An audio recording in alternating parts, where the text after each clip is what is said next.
Naglalaro ng bilyard sa mga lalaking yan sa isang restaurant sa barangay Mauway, Mandaluyong.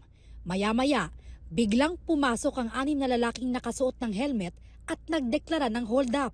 Nanutok ng baril ang ilan sa kanila. Wala pang 5 minuto, tinangay na ng mga hold-upper ang mga cellphone, cash at alahas ng mga player at tauhan ng restaurant. Tinatayang nasa 200,000 pesos ang halaga ng mga ninakaw. Ang krimen, nakuhanan habang naka-livestream ang isa sa mga manlalaro. Every time na meron po siyang laban, inilalive niya po yung kanyang laban. Doon po naman nagkataon na nahagip yung mga suspect doon sa kanyang mismong pag-live. Malaking tulong po yun, ma'am, dahil doon sa loob ng restaurant, bagamat wala pong CCTV. Nagsagawa ng dragnet operations ang pulisya.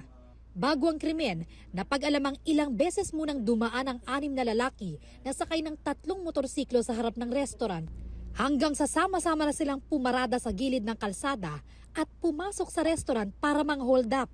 Tukoy na ng pulisya ang 2 sa 6 na suspect. Nalaman namin na itong mga suspect, sa 2 suspect po ay may mga previous record na at may mga standing warrant of arrest na may kaugnayan din po sa iba't ibang kaso.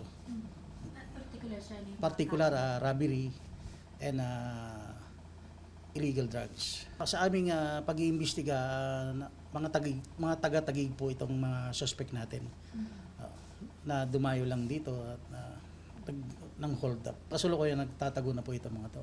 Patuloy na tinutugis ang mga suspect na mahaharap sa reklamong robbery. Aalamin din kung lisensyado ang mga baril na ginamit sa krimen. Sinusubukan pa namin kuhanan ng panig ang restaurant.